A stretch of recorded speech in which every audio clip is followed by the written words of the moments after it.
ఆ చిన్న చిన్న దాని మీద అసలు రాజకీయాలకి రాదని ఈ రోజు అమరావతి విషయంలో ఒకవేళ మీరు అన్నట్టు రాజకీయకరంగా ఇన్ని ఇబ్బందులు వచ్చినా కానీ దీన్ని అయితే ఎవరు ఆపలేరని చెప్పి పబ్లిక్ అయితే బాగా ఫిక్స్ అయ్యారు.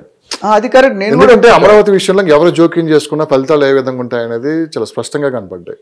క్లారిటీ ఉంది. నేను అన్నదంటే వీళ్ళు అన్న ప్రకారం ప్లాన్ ప్రకారం జరిగితే వెళ్ళండి. ఎక్కడైనా డిలే అయితే ఆ డిలే ఉంటుంది, జరగదని నేను అంటలేదు. ఇప్పుడు ఔటర్ రింగ్ రోడ్ మనకి ఎన్నో 7-10 సంవత్సరాలు పట్టింది, వాళ్ళు 3 సంవత్సరాలు. ఇప్పుడు RRR 3 సంవత్సరాలు, 5 సంవత్సరాలు అవుతుంది. డిఫరెన్స్గా ఒక వర్క్ స్టార్ట్ అయిందంటే గ్రోత్ స్టార్ట్ అయిపోతుంది. ఔటర్ రింగ్ రోడ్ కానీ, రీజనల్ రింగ్ రోడ్ కానీ, ఇంటర్నల్ రింగ్ రోడ్కి 5 కిలోమీటర్లు అటు 5 కిలోమీటర్లు ఇటు ఎక్కడైనా పెట్టుకోవచ్చు. గ్రోత్ అనేది వండర్ఫుల్గా ఉంటుంది. ఎవరైతే ఇప్పుడు కొనుక్కొని డబ్బులు ఉంటే కొనుక్కోవడం, ఇప్పుడు కూడా డబ్బులు ఉంటే కొనుక్కోవడం బెటర్. కొన్ని నెలలు గడుస్తున్న కొద్ది రేట్లు పెరగడమే తప్ప తగ్గేది ఉండదు. రియల్ ఎస్టేట్లో ఇప్పుడు గత 1 ఇయర్ ఇక్కడ చూసుకుంటే రేట్లు ఏం తగ్గాయా? ఎక్కడైనా బిజినెస్లో అయింది, మరి రేట్లు తగ్గాలిగా, తగ్గలే. ఇప్పుడు పెరుగుతాయి. ఇప్పుడు ఇంక్రీజ్ ఆల్రెడీ కొంతమంది పెంచారు, కొంతమంది పెంచుతున్నారు. ఈ ఫైనాన్షియల్ ఇయర్లో క్లారిటీ వచ్చిందంటే రేవంత్ రెడ్డి గారు కూడా 1 ఇయర్ 1.5 ఇయర్ అయిపోద్ది, పెరుగుతాయి. సో అమరావతిలో కూడా, ఏపీలో కూడా, వైజాగ్ ఆల్రెడీ రాకింగ్ ఉంది. వైజాగ్ ఎప్పుడు కూడా ఈ గవర్నమెంట్ కండిషన్తో సీఎంలతో పోలిక లేకుండా, కంపారిజన్ లేకుండా వైజాగ్ పెరుగుతుంది. ఇప్పుడు అదే స్టేజ్కి అమరావతి, విజయవాడ, గుంటూరు కూడా వచ్చేస్తాయి. ఇప్పుడు కూడా మీరు బిగ్గెస్ట్ రైల్వే జంక్షన్ ఎక్కడ తెలుసా? విజయవాడలో ఉంది ఇండియాలో. ఎక్కడ? ఈ బాంబే, ఢిల్లీ కాదు. రైల్వే జంక్షన్ హైయెస్ట్ అంటే Vijayawada, not even Vizag. And Vizag ఉన్నవి హైదరాబాద్లో లేవు. వైజాగ్లో సీ టు ఎయిర్ అన్నీ ఉన్నాయి, హైదరాబాద్లో అన్నీ లేవు. సో అమరావతి వరకు ఒకసారి ORR, IRR రెడీ కంప్లీట్ అయితే ఇది గోల్డ్ మైన్ పట్టిందల్లా. అండ్ ఎలన్ మస్క్ అక్కడ అడుగు పెట్టడానికి ట్రై చేస్తున్నాడు అమరావతిలో. ఎలన్ మస్క్ ఒకప్పుడు ఏమీ లేకుండానే సాధించాడు. విచ్చలవిడిగా రెచ్చిపోయాడు. ఆయన స్పేస్ కంపెనీ కానీ, ట్విట్టర్ కొనడం కానీ, టెస్లా కార్ కంపెనీ కానీ, ఇప్పుడు గవర్నమెంట్ ఆయన చేతిలో ఉంది. నిన్న టైటిల్ చూసాం, అమెరికాకి ప్రెసిడెంట్ ఎవరు? ఎలన్ మస్కా, డొనాల్డ్ ట్రంప్ అని అన్నాడు. అంటే ఆ లెవెల్లో నెంబర్ 2 లెవెల్లో ఉన్నాడు. ఇప్పుడు ఇక్కడ బీజేపీలో అమిత్ షా గారు ఎట్లా ఉన్నారు, చంద్రబాబు నాయుడు, పవన్ కళ్యాణ్ గారు ఎట్లా ఉన్నారు, అంటే ఇక్కడ రేవంత్ రెడ్డి గారు, బట్టి విక్రమార్క ఎట్లా ఉన్నారు. అంటే first level, second level, third level. ఇప్పుడు ట్రంప్కి, ఎలన్ మస్క్ ఏంటంటే, ట్రంప్ గెలవడానికి కారణమే ఎలన్ మస్క్. ట్విట్టర్లో బాగా అడ్వర్టైజ్ చేసి ఆయన సొంతంగా పర్సనల్ క్యాంపెయిన్ చేశాడు మీటింగ్స్లో. ఆయన ప్రతి నిమిషానికి 1000 కోట్ల ఇన్కమ్ వస్తుంది, 100 కోట్లు కాదు, 1000 కోట్లు. అలాంటి మనిషి 4 గంటలు 5 గంటలు క్యాంపెయిన్కి వెళ్ళాడంటే ఎంత ఫోర్గా అయ్యాడు, కాంప్రమైజ్ అయ్యాడు. అందుకని ఇప్పుడు కానీ ట్రంప్ కూడా ఏం తక్కువ చేయలేదండి, సెకండ్ లెవెల్ పొజిషన్ ఇచ్చాడని. మొత్తం డిపార్ట్మెంట్ ఆఫ్ గవర్నమెంట్ ఎఫిషియన్సీ అని డోజ్ అని డిపార్ట్మెంట్కి అడ్వైజర్ చేశాడు. అడ్వైజర్ అంటే ఆయన ఏమంటే, గవర్నమెంట్ ఆఫ్ ఎఫిషియన్సీ ఎలా ఉంది, పనితీరు ఎలా ఉంది, పద్ధతి ఎలా ఉంది, ఏ మినిస్టర్ పని చేస్తున్నాడు, ఏ మినిస్టర్ పని చేయట్లేదు, ఇవన్నీ పరిశీలించమన్నాడు. అంటే చేసి తప్పులుంటే బై 2026-27 కల్లా అమెరికా ఎకానమీ ఒక 180 డిగ్రీ షిఫ్ట్ అవ్వాలి. దాంతో వివేక్ రామస్వామి అని ఇండియన్, ఆయనకి ఇద్దరికి కలిపి అడ్వైజర్ రోల్ ఇచ్చాడు. అడ్వైజర్ ఇచ్చాడు, గవర్నమెంట్ లేనప్పుడే నెంబర్ 1లో ఉన్నాడు అని. గవర్నమెంట్ చేతిలో ఉంటే అన్నీ చేయొచ్చు కదా. ఇండియా కానీ రావడానికి ఎప్పుడు ట్రై చేస్తారు, చాలా ఆటంకాలు పెడుతున్నారు. సో ఆ విధంగా నేను చూసుకుంటే అమరావతి వరకు ఈ ORR రెడీ అయిందంటే nobody can stop the growth of Andhra Pradesh, అందులో ఎటువంటి డౌట్ లేదు. సార్ ఇంకొకటి ప్రశ్న, తక్కువ బడ్జెట్ అంటే ఒక 2 లక్షలు 5 లక్షలు ఉన్న వాళ్ళు కూడా రియల్ ఎస్టేట్లో ఇన్వెస్ట్ చేయొచ్చు అంటున్నారు, అది ఎలా సాధ్యం సార్? అది ట్రేడ్ సీక్రెట్. డబ్బులు తీసుకొని చెప్పే క్వశ్చన్ ఓపెన్ అడిగితే ఎట్లా? మీరు డబ్బులు ఇరు, అమ్మ పెట్టదు, అడిగి తిన్నది. ఇప్పుడు ఏంటంటే, అంటే ఇది కొత్త కాన్సెప్ట్ అండి. ఆల్రెడీ ఉంది REIT అనేది, రియల్ ఎస్టేట్ ఇన్వెస్ట్మెంట్ ట్రస్ట్ అనేది. దానికి అగ్రెసివ్గా చేస్తున్నారు ప్రైవేట్ కంపెనీ కూడా. ఏంటంటే, అంటే ఇప్పుడు నేను చెప్పేది కూడా ఏంటంటే, ప్రశ్న ఒక మాట, ఇప్పుడు అమరావతిలో ఆ టైప్ ఆఫ్ ఇన్వెస్ట్మెంట్స్ అంటే తక్కువ ఒక 5 లక్షలు 10 లక్షల కూడా ఇన్వెస్ట్ చేయడానికి ముందుకు వస్తున్నారు.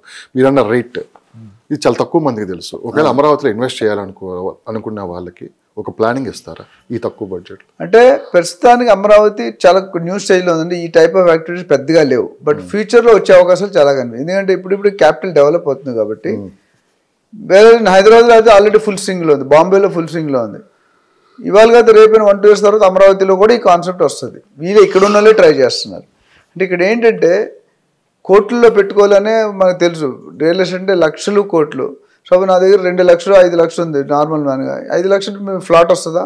ఫ్లాట్ వస్తుంది, ఏమీ రాదుగా. అందుకని పద్ధతి ఏంటంటే, ప్రైవేట్ కంపెనీస్లో కమర్షియల్ బిల్డింగ్స్, లీజ్డ్ కాంప్లెక్సెస్, అంటే పెద్ద పెద్ద మీకు బిల్డింగ్స్ కడతారు 2 లక్షలు 3 లక్షల స్క్వేర్ ఫీట్, ఒక్కొక్క ఫ్లోర్కి 5,000 స్క్వేర్ ఫీట్ 10,000 స్క్వేర్ ఫీట్ ఉంటుంది. అందులో డివైడ్ చేస్తారు. ఈ 10,000ని 100 పార్టీలు చేస్తాడు, లేకపోతే 1000 పార్టీలు చేస్తాడు. చేసి 5 లక్షలు కట్టినట్టుకి 3 లక్షలు 3,000 రెంట్ ఇస్తాడు, లేకపోతే 4,000 రెంట్ ఇస్తాడు. అంటే 7 to 8% వర్కౌట్ అవుతుంది. కొన్ని ప్రాపర్టీలు మేము 9% కూడా మార్కెట్ చేస్తున్నాం. సో ఎవరైతే ₹1,00,000 ఉంటే ₹1,00,000 పెట్టుకోండి, ₹1,00,000కి ఇప్పుడు మామూలుగా ఎంత వస్తుంది, మన 2% 3% వేసుకుంటాం. ఇప్పుడు వీళ్ళు 7 to 8% ఇస్తున్నారు. అంటే బ్యాంక్ కంటే కొద్దిగా ఎక్కువ ఇస్తున్నారు. బ్యాంక్ 7.25 ఉంది, ఇక్కడ 8 to 8.5%, 6 మినిమం వస్తుంది, 8 to 8.5%. అంటే మీరు లక్ష పెట్టుకుంటే ప్రపోర్షనల్ అంతే ఇస్తాడు. కానీ బ్యాంక్ అంటే సెక్యూరిటీ ఉంటుంది, ఇక్కడ ఏంటి సెక్యూరిటీ? బిల్డింగ్ యూడిఎస్ ల్యాండ్ మీకు రిజిస్టర్ చేస్తారు కదా, 2 రకాలు ఉన్నాయి. ప్రీ లాంచ్లో కొనకూడదు, ఆల్రెడీ బిల్డింగ్ పెట్టి టెనెంట్ ఉంటే మీరు కొనుక్కోవచ్చు హ్యాపీ. బిల్డింగ్ ఫిజికల్ ఉన్నది అనుకోండి, మీకు ఏం ప్రాబ్లం, మీకు రెంట్ డే 1 అని రెంట్ ఇస్తాడు. డే 1 అంటే మొత్తం ఫ్లోరింగ్ సూపర్ స్ట్రక్చర్ అయిపోయింది, ఇంటీరియర్స్ చేయాలి 2-3 నెలలు, ఫండ్స్ తీసుకుంటాడు. తీసుకొని మీకు 8% పర్ యానం లెక్క రెంట్లు ఇస్తున్నాడు, 7% ఇస్తున్నాడు. 7% అంటే చాలా పెద్ద అమౌంట్.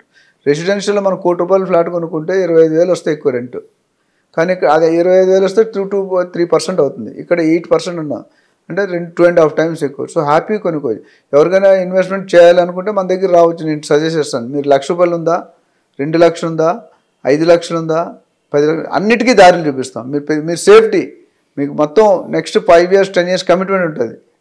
సో మీకు ఎటువంటి డోకాకర్లేదు. ఆల్రెడీ మీకు రెంట్ వస్తున్న ప్రాపర్టీ చూపిస్తాను నేను.